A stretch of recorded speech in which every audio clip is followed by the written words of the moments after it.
Hello दोस्तों, welcome back to my channel mister novel boy. जिन्होंने इस सीरीज़ के पिछले एपिसोड्स मिस कर दिए हैं वो प्लेलिस्ट में जाकर देख सकते हैं, और जो पहले से साथ हैं उनके लिए हम आज का नया एपिसोड शुरू कर रहे हैं। लुओ युनहाई नक्शे की ओर देख रहा था, चेहरे पर गहरी चिंता। चारों लैंड्स पर हमला हो चुका है, अब फ्रंट से लड़कर जीत की कोई उम्मीद नहीं। सर लेंग, क्या कोई तरीका है कि हम सेंट्रल एरिया के हार्ट पर हमला करें? रूमर्स, डिवाइड एंड कॉन्कर, या कोई भी चाल जिससे उनकी ऑफेंसिव स्ट्रैटेजी टूट जाए? लेंग वुचांग ने जैसा कुछ कहा, फिर धीरे से जूगे चांगफंग की ओर देखा और बोला, क्लान हेड जूगे चांगफंग कभी एक एम्पायर के प्राइम मिनिस्टर थे, ये उनकी फील्ड है। हाँ हाँ। लुओ युनहाई की नज़रें जूग पर टिक गईं, आशा से भरी हुई। लुओ क्लैन का ये महान स्टीवर्ड शायद कोई ब्रेक थ्रू दे पाए। जूगे चांगफंग ने आंखें तरेरी और लंबी सांस ली। सर लेंग, आप बहुत चालाक हो, खुद जानते हो कोई हल नहीं है और मुझे इसमें घसीट लिया, मजाक उड़ाया मेरा। लेंग वुचंग ने हंसते हुए सिर झुका लिया। स्टीवर्ड जुगे, क्या एनिमी के अंदर भी हम कोई वीकनेस ढूंढ सकते हैं? कोई शक, कोई फूट डालने वाली चाल? लुओ युनहाई की आंखें कांप रही थीं, दिल बैठता जा रहा था। जुगे चांगफेंग ने कुछ पल सोचा, फिर धीरे से कहा, क्लैन हेड, माफ़ कीजिए, पर मैं भी असहाय हूँ। स्वॉर्ड स्टार एम्पायर शुरू से ही एक अजीब नेशन रहा है। नॉर्मल टैक्टिक्स उस पर असर नहीं करती। बाकी एम्पायर्स में एम्परर और उसके ऑफिशियल्स के बीच हमेशा कुछ न कुछ टकराव रहता है। एक दूसरे से बेहतर बनने की कोशिश, वही हमें मौका देती है कि हम फूट डाल सकें। लेकिन इस एम्पायर में लुओ युनहाई को ये सब भली भांति याद था। उसके गॉडफादर इसी शक की राजनीति के शिकार हुए थे। उसे नफरत थी ऐसी साजिशों से, पर वो ये भी जानता था सत्ता में शक ही सबसे बड़ा हथियार है। एक महान कमांडर और बुद्धिमान मिनिस्टर भी अगर एम्परर पर शक हो जाए तो वही उनकी मौत की वजह बनता है। युद्ध जीतने के लिए कोवर्ट या ओवर्ट हर तरीका जायज़ है। लुओ युनहाई जैसे शांत स्वभाव वाले इंसान के लिए ये तरीका सबसे मुश्किल पर सबसे लॉजिकल लग रहा था। मगर जूगे चांगफोंग के चेहरे से साफ था, ये टैक्टिक भी फेल होगा। क्लान हेड बैली जिंगशी जो एम्परर है वो बैली जिंगवेई से कम नहीं है। दोनों एक टीम की तरह काम करते हैं, जैसे दो सिरों वाला ड्रैगन। उनके बीच कोई शक नहीं है, क्योंकि उन्हें अपॉइंट करने वाला एक ही है, बैली युतियान। मतलब न एम्परर को मिनिस्टर से डर है, न मिनिस्टर को एम्परर से। जूगे चांगफंग ने गहरी सांस ली। अगर हम ज़बरदस्ती डिसेंट डाल भी दें तो बैली जिंगवेई की मिलिट्री कमांड पर कोई असर नहीं पड़ेगा। बस एक ही इंसान है जिसे निशाना बनाया जा सकता है, इनविंसिबल सोर्ड। मगर वो तो एक पागल है, खुद को सबसे ऊपर समझता है। उसे लगेगा ही नहीं कि कोई उसे गिरा सकता है। बैली जिंगवेई उसके खिलाफ है, ये सुनकर वो या तो हंसेगा या परवाह नहीं करेगा। वो इतना एरोगेंट है कि किसी भी चाल का उस पर असर नहीं होगा। उसे डर नहीं लगता। लेंग वुचंग सोच में पड़ गया। डर ही एक ऐसा इमोशन है जिसका सबसे ज़्यादा असर होता है। जिसे डर नहीं, वो किसी वाइल इंसान से बहस नहीं करेगा। जूगे चांगफंग ने मुस्कुराते हुए पूछा, सर लेंग, आप किसे वाइल कह रहे हैं? स्टीवर्ड जूगे, आप समझते हो ना, राजनीति में कुछ क्वेश्चनेबल मेथड्स चल जाते हैं। मैं आपको गाली नहीं दे रहा। लेंग हंस पड़ा। जूगे भी हंस दिया। हम सब एक ही नाव में हैं, तरीके थोड़े गंदे हैं, पर मकसद नोबल है, क्लैन की रक्षा। हमें तो ये भी करना पड़ा कि नए एलाइज को डर दिखाएं, ताकि वो लुओ अलायंस से बाहर निकलकर दुनिया की सच्चाई समझें। स्टीवर्ट जो ने हमें इसलिए चुना था, अगर हम सच्चे संत होते तो वो हमें कभी क्लैन हेड का एड नहीं बनाते। यू मिंग ने गहरी सांस ली। तीनों को बात सही लगी। लेंग वुचंग ने कहा, क्लैन हेड का दिल बहुत साफ है, इसलिए गंदा काम हमें करना पड़ता है। मगर अब हम तीनों मिलकर भी कोई हल नहीं निकाल पाए। काश स्टीवर्ट जो यहाँ होता, वो इस सिचुएशन को कैसे हैंडल करता। चारों की आंखों में उदासी तैरने लगी। लुओ युनहाई का दिल फिर से भारी हो गया, स्टीवर्ट जो की याद से। ब्रदर जो, तुमने क्वानरोंग के साथ लड़ाई में जो किया वो भुलाया नहीं जा सकता। तियान्यू की जनता को बचाया तुमने। अब सारा वेस्ट संकट में है, तुम कहाँ हो? क्या करूं मैं? यून हाय, एक मुलायम सी आवाज़ ने साइलेंस तोड़ी, जैसे कोई धीमी सी रोशनी अंधेरे में। दो फिगर्स टेंट में दाखिल हुए। लुओ युनहाई चौंका। दीदी, युएयर, क्या हुआ? युएयर ने लुओ, अलायंस के सप्लाईज मैनेज कर लिए तो सोचा तुमसे मिलने आए। लुओ युनचंग ने मुस्कुराकर भाई की ओर देखा। युनहाई, तुम बहुत कमज़ोर लग रहे हो, ख्याल रखा करो अपना। लुओ युनहाई हंसा, हल्का सा। It's fine. बाकी तीनों ने झुककर अभिवादन किया। Greetings young miss, madam, Luo Yunchang ने हाथ उठाकर कहा। इतना फॉर्मल मत बनो, तुम सब युनहाई की मदद कर रहे हो, मैं आभारी हूँ। तीनों फिर झुक गए। Young miss is too kind. Yuer धीरे से लुओ युनहाई के पास आई। हस्बैंड सिस्टर लेई ने बताया कि एनिमी कैंप में हलचल है, वो जल्द हमला करेंगे। क्या कोई योजना है? चारों पुरुषों ने एक साथ सिर हिला दिया। ना में। युएर थोड़ी देर चुप रही, फिर मुस्कुराई। हस्बैंड, चिंता मत करो, सिस्टर श्वांगर अपने एंसेस्ट्रल घर गई हैं, वहाँ एंसेस्टर्स की स्पिरिट से मदद मांगने। कहती हैं शायद स्वर्ग से कोई समाधान आए। लुओ युनहाई ने कड़वा सा मुस्कुराते हुए सिर हिलाया। होली मेडन ने भविष्यवाणी की है कि इस संकट से उबरना नामुमकिन है।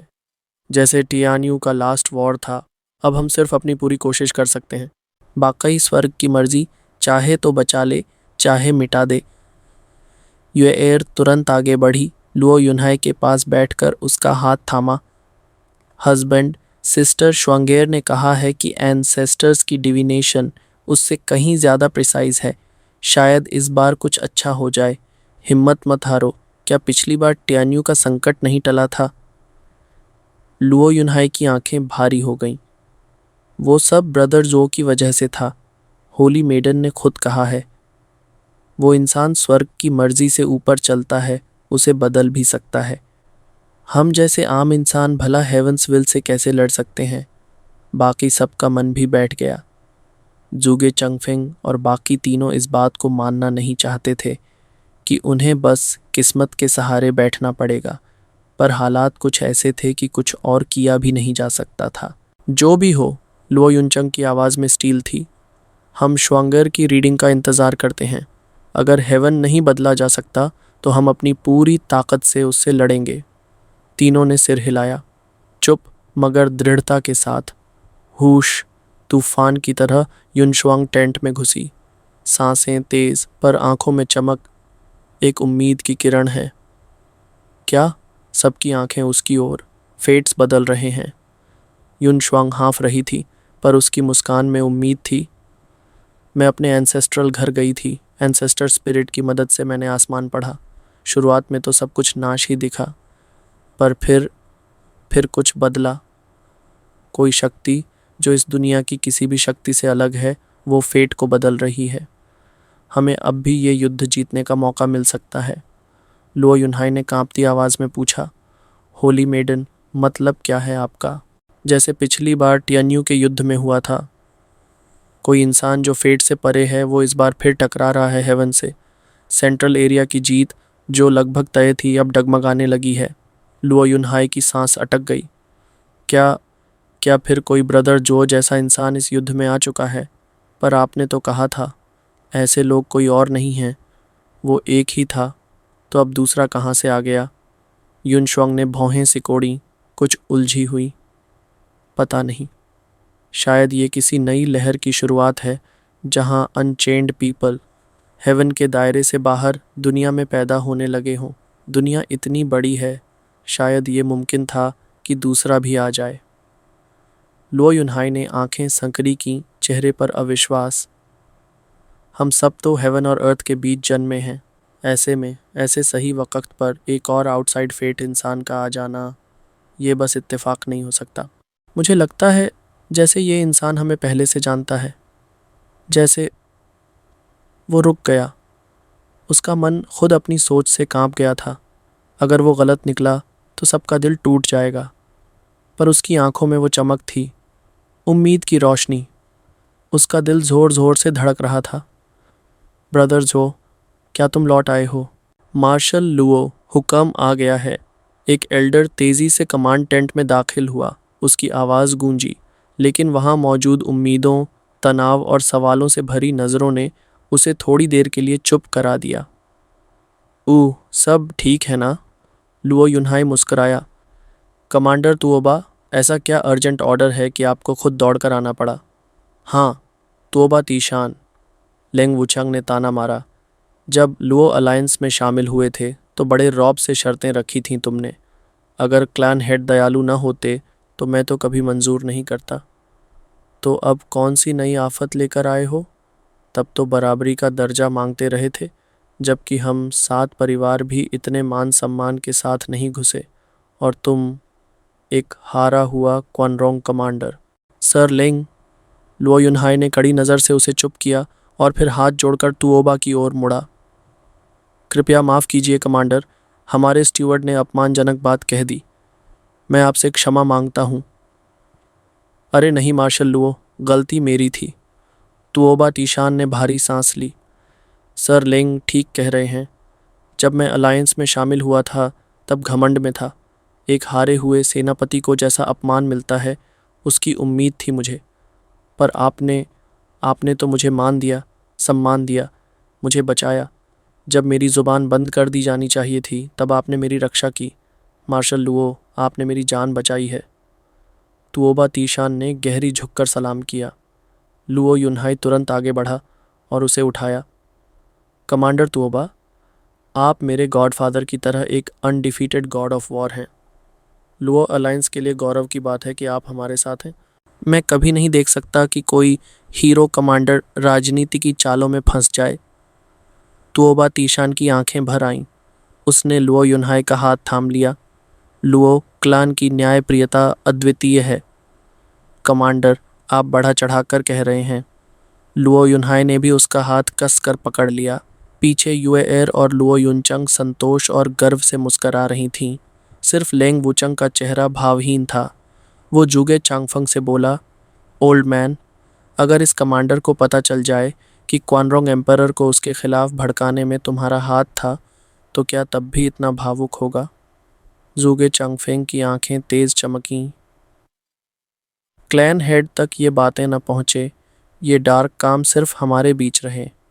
ओल्ड मैन उस वक़्त घमंडी था, पर अब देखो, क्लैन हेड की उदारता और हमें सेना बढ़ाने की ज़रूरत ने उसे यहीं ला खड़ा किया। स्टीवर्ट जो के जैसे हम क्लैन हेड के रास्ते में मदद कर रहे हैं। क्वानरोंग एम्परर तो पहले ही उससे नाराज़ था, मैंने बस आग को हवा दी। अगर मैं न करता तो दोनों आपस में भिड़ जाते और तब कुछ भी नहीं बचता। अगर क्लैन हेड को बाद में पता भी चले तो भी मैं जानता हूँ ये सब ग्रेटर गुड के लिए किया गया था। लेंग वुचंग ने सिर हिलाया। और किसने नहीं किया? हा हा हा। लुओ युनहाई ने फिर पूछा, कमांडर आप इतनी जल्दी में क्यों आए? तुओबा तीशान जैसे नींद से जगे, फिर गुस्से में एक जेड स्लिप निकाली। मार्शल लुओ, ये हुक्म तो पागलपन है। जो आदेश आया है उसके मुताबिक नॉर्थ के अलावा बाकी सभी लैंड को अपने बेस पर वापस लौट जाना है। हमारी सबसे मजबूत डिफेंस, बॉर्डर की अरेज और पोस्ट्स, उन्हें यूं ही छोड़ देना मतलब दुश्मन को खुला मैदान देना। ये लीडर्स आखिर सोच क्या रहे हैं? ये सच है। लुओ युनहाई ने जेड स्लिप पढ़ी और चेहरा सख्त पड़ गया। ये तो खुदकुशी है। तोबा तीशान ने सिर हिलाया। चेहरा क्रोध से तप रहा था। सिर्फ डिफेंस से भी जीत तय नहीं थी, पर कम से कम हम टिक तो सकते थे। मार्शल लुओ, आपको डबल ड्रैगन्स ने वेस्टर्न लैंड्स का डिफेंस चीफ बनाया है। हम सब आपके आदेश पर चलेंगे। अब आप बताइए हमें क्या करना चाहिए? जब जनरल मैदान में हो तो लॉर्ड का आदेश नहीं चलता। लुओ युनहाई ने जेड स्लिप ज़मीन पर फेंकी। आवाज़ में स्टील थी। कोई भी मिलिट्री सेंस वाला इंसान ऐसे मूर्खतापूर्ण आदेश को नहीं मानेगा। ये युद्ध नहीं, उनके लिए कोई खेल है। हाँ, और बाकी 3 लैंड्स भी ये हुक्म मान गए। क्या सब पागल हो गए हैं? तुओबा तीशन का गुस्सा फूट पड़ा। ऐसे नालायक लीडर्स के साथ हम 4 लैंड्स ने अब तक सेंट्रल एरिया का सामना कैसे कर लिया, ये खुद किसी चमत्कार से कम नहीं है। बाकी सभी ने सिर हिलाया। लेंग वुचंग ने गहरी आवाज़ में कहा, क्लैन हेड, अगर हमने ये आदेश न माना तो चाहे जीत भी जाए, ऊपर वालों से दंड तय है। वेस्टर्न लैंड्स में हमारा अस्तित्व तक खतरे में पड़ सकता है, तो फिर क्यों लड़ें? लुओ युनहाई ने लंबी सांस ली, आंखों में ज्वाला सी चमकने लगी। क्योंकि कुछ काम एक आदमी को करने ही पड़ते हैं। एक सिपाही का धर्म होता है अपने लोगों की रक्षा करना, ना कि ऊपर बैठे स्वार्थी नेताओं की वाहवाही कमाना। मैं लड़ रहा हूँ ताकि सेंट्रल एरिया का जुल्म रुके, ताकि हमारी धरती, हमारे लोग सुरक्षित रहे। लुओ युनहाई ने एक गहरी सांस ली और फिर गरज उठा, जब तक लुओ क्लैन का एक भी आदमी जिंदा है, हम वेस्टर्न लैंड्स की रक्षा करेंगे। मैं इस धरती का मार्शल बना हूँ, कोई तमाशा देखने के लिए नहीं, अपना कर्तव्य निभाने के लिए बना हूँ। वो ऊपर बैठे लीडर्स जाएं भाड़ में, मेरे पास अब भी एक कॉन्शियंस है। इस आवाज़ ने पूरे तंबू को हिला डाला। हर किसी का दिल धड़क उठा, आंखों में था आदर, मन में गर्व। लुओ युनचंग और युएर ने संतोष से सिर हिलाया। हस्बैंड अब सच में मास्टर जैसे लगते हैं। शुरू से ही वो जो फान के साथ थे। लुओ युनचंग मुस्कराई। इतने करीब थे तो कुछ तो असर होना ही था। तोबा तीशन ने अंगूठा दिखाया। मार्शल लुओ तो सच्चे पुरुष निकले। अगर आप वेस्टर्न लैंड्स के लिए जीते हैं तो मैं भी इस प्रयास में आपके साथ हूँ। हाँ हाँ हाँ। क्लैन हेड ने निर्णय ले लिया है तो हम उसे मानते हैं। लेंग वुचंग और बाकी दो ने झुककर बोले। क्लैन हेड सीधा और ईमानदार है, मगर हम आपको यहाँ गिरने नहीं देंगे। जो स्टीवर्ट जुओ हमें सौंप कर गए वो यही था। वो काम करना जो क्लैन हेड नहीं कर सकता। लीडर्स से बात करना हमारा काम होगा, पर पहले हमें ये समझना होगा आखिर ऐसा आदेश दिया किसने, किसने इसका विरोध किया और किसने ये पहुंचाया। हमें साफ तस्वीर चाहिए ताकि क्लैन हेड पर आज्ञा उल्लंघन का दाग न लगे। तोबा तीशन ने माथा सिकोड़ते हुए कहा, मुझे भी नहीं पता। आदेश आते ही मैंने किसी को जांच पर लगा दिया था। अब पूरा दिन हो गया है। मैं खुद जानना चाहता हूँ कौन सा गंदा दिमाग ऐसी बेवकूफ़ी कर गया है। उसे किस हक से हमें आदेश देने का अधिकार मिला। रिपोर्ट। एक सिपाही की आवाज़ गूंजी, घोड़े की तरह भागते हुए आया। तोबा तीशन हंस पड़ा। लो, आ गया जवाब। हे, आओ अंदर। हुश। सिपाही घुटनों के बल बैठ गया। मार्शल लुओ, कमांडर तोबा, लीडर्स ने जवाब भेजा है कि यह आदेश आया है अलायंस के नए ग्रैंड मार्शल से, वेस्टर्न लैंड्स के फर्स्ट डिसाइपल से, जुओफान से। क्या? पूरा तंबू सन्न रह गया। जी जुओफान कहीं नाम बदल तो नहीं लिया? नहीं, उसने खुद को वेस्टर्न लैंड्स का बेस्ट डिसाइपल बताया है। युएर की आंखें फैल गईं, फिर अचानक वो उछल पड़ी। मास्टर, वो जिंदा हैं। सिर्फ वही तो हैं जो खुद को बेस्ट कह सकते हैं। ये लिन को हराने वाले जुओफान। लुओ युनहाई कांप उठा, शरीर में झुरझुरी सी दौड़ गई। फिर जैसे ही सच्चाई को महसूस किया, उसकी आंखों से आंसू बह निकले। मैं जानता था, ब्रदर जो फेट के बाहर चलता है, वो लौट आया है। श्वंगर भी मुस्कुरा उठी। हाँ, सिर्फ वही हैं जो स्वर्ग की नियति से परे हैं। फिर एक बार स्टीवर्ट जो, आपसे फिर एक मदद चाहिए इस धरती को बचाने के लिए। PR। लॉल, अब सारे गालियन वापस लोगे क्या? हाँ हाँ। आप सभी के कहने पर आज मैंने एक बड़ा एपिसोड लाया है। अब आपकी बारी है मेरा साथ देने की। जो लोग बुक ऑफ स्पीयर मनहवा एक्सप्लेन कर रहे हैं, कृपया मेरे चैनल का नाम वहां मेंशन कर दें। इससे मुझे बहुत मदद मिलेगी। उम्मीद है कि आप मेरी रिक्वेस्ट का ध्यान रखेंगे।